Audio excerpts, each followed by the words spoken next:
오늘 이 시간 우리가 함께 볼 말씀은 예레미야 36장 21절부터 26절까지의 말씀입니다. 예레미야 36장 21절부터 26절까지의 말씀. 36장 21절부터 26절 우리 다 같이 봉독하겠습니다. 21절입니다. 왕이 여우디를 보내어 두루마리를 가져오게 하매 여우디가 서기관 엘리사마의 방에서 가져다가 왕과 왕의 곁에 선 모든 고관의 귀에 낭독하니 그때는 9째 달이라. 왕이 겨울 궁전에 앉았고 그 앞에는 불피운 화로가 있더라. 여우디가 서너 쪽을 낭독하면 왕이 칼로 그것을 연하여 베어 화로 불에 던져 두루마리를 모두 태웠더라. 왕과 그의 신하들이 이 모든 말을 듣고도 두려워하거나 자기들의 옷을 찢지 아니하였고 엘라단과 들라야와 그마랴가 왕께 두루마리를 불사르지 말도록 아뢰어도 왕이 듣지 아니하였으며 왕이 왕의 아들 여라무엘과 아스리엘의 아들 스라야와 압디엘의 아들 셀레마에게 명령하여 서기관 바룩과 선지자 예레미야를 잡으라 하였으나 여호와께서 그들을 숨기셨더라. 아멘.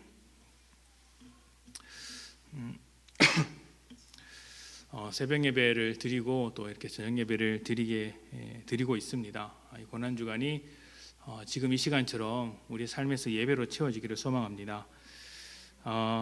피곤하시니까 제가 오늘 수요 예배 목표는 무조건 절반으로 하자가 목표였어요. 그래서 원고는 성공을 했는데 제 의지는 어떻게 될지 모르겠습니다.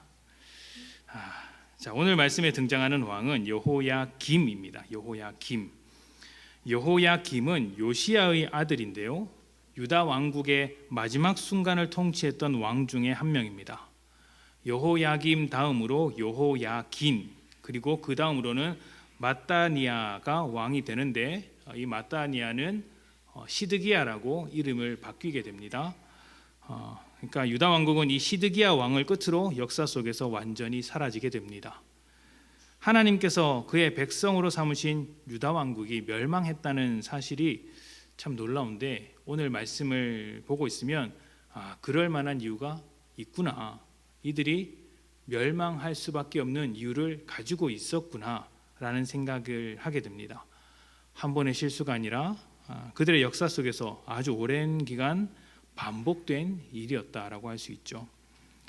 예레미야는 요시야 왕 13년에 선지자 활동을 시작해서 시드기야가 죽을 때까지 하나님의 말씀을 전한 선지자입니다. 그러니까 몇 세대에 걸친 왕들의 그 통치 아래에서 계속해서 하나님의 말씀을 전한 선지자죠. 예레미야를 두고 눈물의 선지자라고 하는 것을 우리가 들을 수가 있는데요, 이게 부정할 수 없는 민족의 멸망을 눈앞에 두고 하나님의 말씀을 듣지 않는 백성들에게 회개의 메시지를 계속 전했기 때문에 눈물의 선지자라고 이제 불린 것이에요. 결과는 뻔한데 그 민족들은 변하지 않고 그 변하지 않는 돌 같은 마음들에 대해서 계속해서 말씀을 전해야 하니까 답답하죠, 속상하죠. 그래서 울분을 터뜨리면서 슬퍼하면서 또 그 가운데 너무나 모진 고난을 당했기 때문에 눈물의 선지자라고 합니다. 그러니까 너무 안타까워서 울고 하나님의 심정을 또 잘 알아서 울고 그래서 눈물의 선지자죠. 이렇게 예레미야가 말씀을 전하는 중에 하나님께서 임하셔서 말씀을 기록하라고 하셨습니다. 예레미야 36장 1절부터 2절인데요, 제가 봉독합니다. 유다의 요시야 왕의 아들 여호야김 제4년에 여호와께로부터 예레미야에게 말씀이 임하니라. 이르시되 너는 두루마리 책을 가져다가 내가 네게 말하던 날 곧 요시야의 날부터 오늘까지 이스라엘과 유다와 모든 나라에 대하여 내가 네게 일러준 모든 말을 거기에 기록하라. 아멘. 자, 요시야 왕 때서부터, 그러니까 예레미야가 사역을 처음 시작할 때부터 오늘까지 여호야김 왕이 통치하던 이 시대까지 유다와 모든 나라에 대해서 그동안 선포했던 예언들을 기록하러 가셨습니다. 어떤 내용일까요? 좋은 내용은 아니겠죠. 앞에서 말씀드린 대로 곧 나라의 멸망의 수준의 재난, 그런 피할 수 없는 멸망의 그림자에 대한 내용이 담겨져 있었습니다. 많은 사람들이 죽고 다치고 잡혀갈 것이고, 무엇보다 이스라엘 백성의 자부심이자 하나님 약속의 상징이었던 성전이 사라지게 될 것이다. 이 이야기를 두루마리에 기록을 해 두었습니다. 참 사람들이 싫어할 만한 이야기인데, 예레미야는 이 이야기를 선지자 바룩에게 말해서 성전에서 읽도록 합니다. 왜 바룩을 대신 보내느냐면, 예레미야가 가면 사람들한테 이제 말하기 전에 잡힐 것이 뻔했기 때문입니다. 그래서 예레미야는 감옥에 갇힌 것처럼, 스스로 감옥에 갇힌 것처럼 아무도 모르는 곳에 숨어 있고, 바룩이 그 두루마리를 가지고 가서 성전 그 안에서 읽기 시작한 것입니다. 자, 이렇게 사람들 앞에서 낭독하게 된 두루마리가 몇 차례의 과정을 지나서 드디어 왕이 있는 자리까지 올라가게 됩니다. 왕이 있는 곳에서 하나님의 말씀이 선포된 것입니다. 자, 어떻게 되었을까요? 과연 그 말씀을 듣고 왕이 회개를 했을까요? 하나님께 돌이켰을까요? 아니면 그 말씀을 듣고도 또 다른 죄가 일어나게 되었을까요? 예레미야 36장 21절부터 23절입니다. 왕이 여후디를 보내어 두루마리를 가져오게 하매, 여후디가 서기관 엘리사마의 방에서 가져다가 왕과 왕의 곁에 선 모든 고관의 귀에 낭독하니, 두루마리 하나를 딱 펼쳐놓고 한 사람이 읽으면 나머지 사람들은 맞은편에서 그걸 다 말씀을 듣고 있는 거죠. 이 시대의 성경은 항상 이렇게 읽었습니다. 자, 22절입니다. 그때는 9째 달이라, 왕이 겨울 궁전에 앉았고 그 앞에는 불피운 화로가 있더라.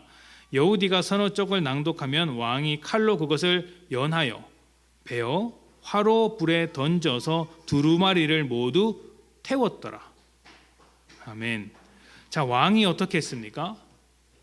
두루마리를 조금 낭독하면 그 부분을 잘라서 태워버리고, 두루마리를 조금 낭독하면 그 부분을 또다시 잘라다가 태워버렸습니다. 이때 두루마리를 자를 때 썼던 칼이 율법을 기록할 때 썼던 그 도구라고 합니다. 그러니까 율법을 기록하는 것으로 하나님의 말씀을 잘라서 태워버렸다라는 것이죠. 이게 참 인상 깊은 장면이에요. 두루마리를 한 번에 다 태운 게 아니고, 말하면 그 부분을 잘라서 태우고, 말하면 그 부분을 잘라서 태우고, 아주 조금씩 마치 하나님께서 보란 듯이 그 말씀을 일부러 천천히 하나하나 일일이 다 찢어서 버린 겁니다. 이게 어떤 의미일까요? 하나님의 말씀이 기분 나쁘다는 거예요. 그래서 마치 어린아이가 부모에게 반항하듯이, 눈을 딱 치켜들고 노려보면서 반항하듯이, 그렇게 한 장 한 장 찢어가면서 말 나오면 그 말을 찢어서 불에다 태워버리고, 말하는 즉시 찢어서 불에다 태워버리고, 이 장면을 계속하고 있는 것이죠. 자, 계속 봅시다. 24절입니다. 왕과 그의 신하들이 이 모든 말을 듣고도 두려워하거나 자기들의 옷을 찢지 아니하였고, 엘라단과 들라야와 그마랴가 왕께 두루마리를 불사르지 말도록 아뢰어도 왕이 듣지 아니하였으며, 왕이 왕의 아들 여라무엘과 아스리엘의 아들 스라야와 압디엘의 아들 셀레미야에게 명령하여 서기관 바룩과 선지자 예레미야를 잡으라 하였으나 여호와께서 그들을 숨기셨더라. 아멘. 자, 왕이 어떻게 했습니까? 하나님의 말씀을 듣고도 두려워하지 않았습니다. 그리고 옷을 찢지도 않았습니다. 이 옷을 찢는다는 표현은 아시는 것처럼 굉장히 슬퍼하는 그런 표현이고, 또 자기에 대해서, 또 자기 죄에 대해서 굉장히 아파하는 그런 표현입니다. 자기 감정에 격해진 것을 옷을 찢는다라는 말로 드러내는 것이죠. 자, 그리고 사람들이 말리는데도, 지금 말리는 사람들은 왕이 오기 전에 이 하나님의 말씀을 듣고 깜짝 놀라서 큰일 났다라고 말한 서기관들입니다. 이 서기관들 중에는 그 선대왕 요시야가 그 이스라엘을 개혁할 때 함께 동참했던 서기관들도 있습니다. 그러니까 그들이 하나님의 말씀인 두루마리를 불사르지 말라고 말리는데도 왕이 듣지 않고 불살라 버렸어요. 그리고 그 말을 전했다고 알려진 예레미야와 바룩을 잡으라고 명령하였습니다. 아주 철저하게 하나님의 말씀을 짓밟고 있는 것이죠. 완전히 무시하고 있습니다. 저는 이러한 그 여호야김 왕의 태도가 말씀 앞에서 우리의 태도가 충분히 될 수 있다고 생각을 합니다. 하나님의 말씀은 분명히 우리에게 위로와 소망과 기쁨을 주는 것이지만 한편으로는 살아있고 운동력이 있어 날이선 어떤 검보다도 예리합니다. 그래서 그 검으로 우리의 깊은 곳을 찔러서 우리의 죄, 우리의 민낯을 그대로 드러내죠. 그러면 어떻게 됩니까? 감춰야 할 우리의 민낯, 숨겨야 할 그 죄들이 드러나게 되면 어떻습니까? 불편해집니다. 그렇지 않습니까? 누가 이렇게 나 가만히 있는데 굳이 드러내지도 않아도 될 내 단점이나 실수를 온 동네방네 떠들고 다니면 그 사람이 정말 싫지 않습니까? 불편하죠. 자존심은 자존심대로 상하고 굳이 안 해도 되는 말, 굳이 이렇게 드러내지 않아도 잘 사는데 드러내니까 싫죠. 불편해집니다. 듣기 싫은 말이고 감추고 싶은 모습을 꺼내는 하나님이 지금 원망스러운 거예요. 그래서 말씀을 어떻게 태웁니까? 하나하나 태우는 거예요. 하나하나 찢어서 보란 듯이 말하면 쫙 찢어버리고 말하면 쫙 찢어버리고 내가 절대로 이 말 안 듣는다 이런 식으로 말하면서 쫙쫙 찢어서 불에 태워버리는 것이죠. 악한 마음을 찢는 것이 아니라 그 악함을 드러낸 말씀을 찢어버림으로써 자기의 악함을 감추려고 하는 것입니다. 자, 그런데 이게요, 그 여호야김 왕의 입장에서는 하나님께서 지금 이런 메시지, 그러니까 나라가 멸망할 것이다, 재난이 찾아올 것이다, 사람들이 굉장히 어려워질 것이다, 백성들이 산산이 흩어질 것이다, 이런 메시지들이 굉장히 화가 날 수 있는 상황일지도 모릅니다. 자, 왜 그런지를 봅시다. 예레미야 36장 9절입니다. 예레미야 36장 9절.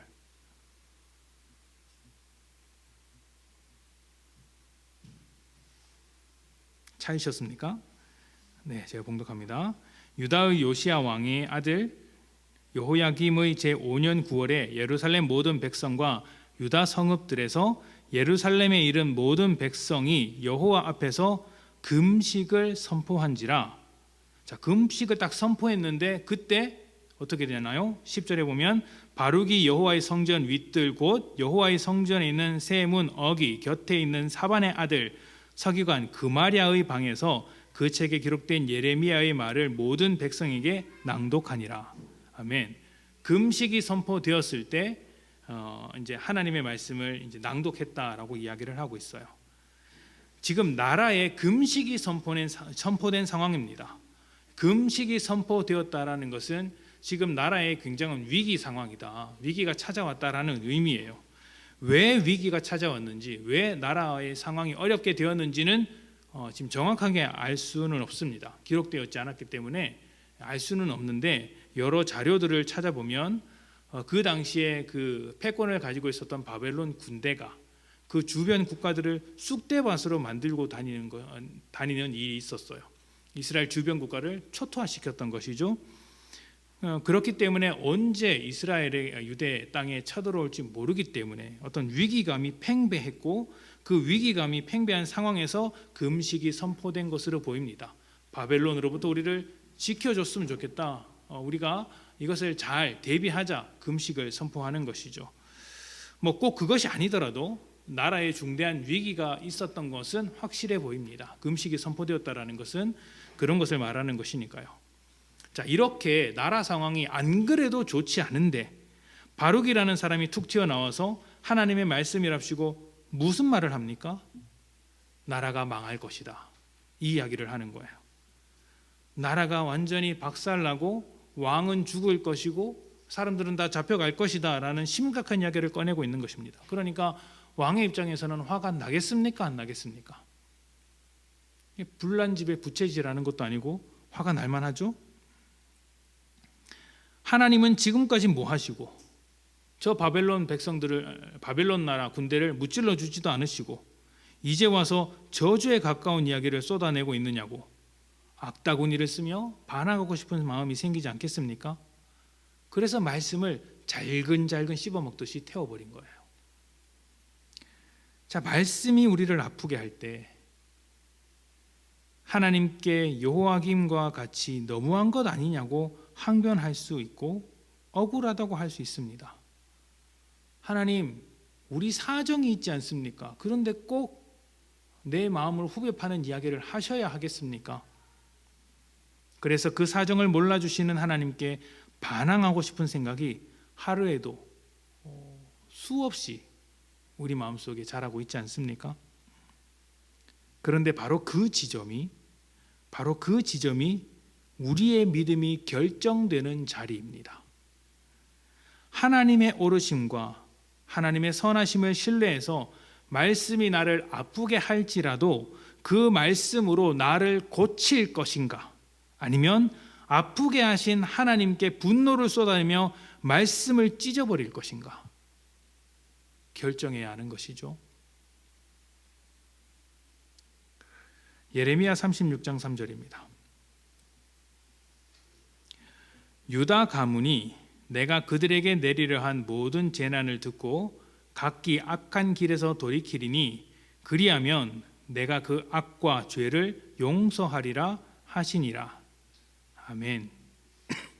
자, 이 말씀에 하나님께서 이 재난의 메시지, 망할 것이라고 하는 저주에 가까운 이 메시지를 주신 이유가 설명이 됩니다. 이유가 뭐죠? 아프게 하시려는 게 아니에요. 고치시기 위함이고 용서하시기 위함입니다. 그래서 뭘 하시느냐면 경고를 하시는 거예요. 그렇게 하면 나라가 망하니까 빨리 돌아와라. 그렇게 살다가 정말 크게 다치게 되니까 이제 그만해라, 나에게 돌아와라, 이 이야기를 하시는 것이죠. 이 모든 재난을 듣고 각기 악한 길에서 돌이키리니 그리하면 내가 그 악과 죄를 용서하리라. 용서가 목적인 것입니다. 하나님의 말씀이 우리를 아프게 할 때가 있습니다. 안 그래도 힘든 세상을 살고 있는데 말씀이 무엇인가 나에게 계속 요구를 하고 있으면 너무 힘들어서 하나님이 꼴보기 싫어질 때가 있죠. 그러면 오늘 말씀을 기억을 하십시오. 내가 이거 그냥 말하는 것 아니다, 하고 싶은 것이 있어서 그렇다, 너의 속에 숨겨져 있는 그 썩어 빠진 죄의 습관, 고치지 못하고 반복적으로 튀어나오는 그 악한 습관들을 고쳐내기 위해서 지금 잠깐 너에게 아픔을 허락하는 것이다. 우리를 아프게 해서 그 악한 것들을 드러내고 수술하기 위한 것이죠. 하나님 앞에서 완고한 우리의 고집을 꺾기 위한 것이고, 우리를 조금 더 거룩하게 만드시려는 하나님의 계획입니다. 망하게 하시려는 게 아닙니다. 용서하시고 고치시기 위한 것이죠. 그렇기 때문에 결정을 해야 합니다. 하나님을 신뢰하며 우리의 마음을 찢을 것인가, 아니면 하나님의 말씀을 찢을 것인가 결정을 해야죠. 하나님은 우리를 용서하시고 살리시는 분이라는 것을 꼭 기억하십시오. 말씀 앞에 섰을 때 항상 그 하나님의 넓으신 사랑을 기억하면서 우리의 마음을 찢어서 하나님 앞에 거룩하게 서는 성도님들이 되시기를 축복합니다. 짧게 끝났죠? 자, 우리 기도합시다.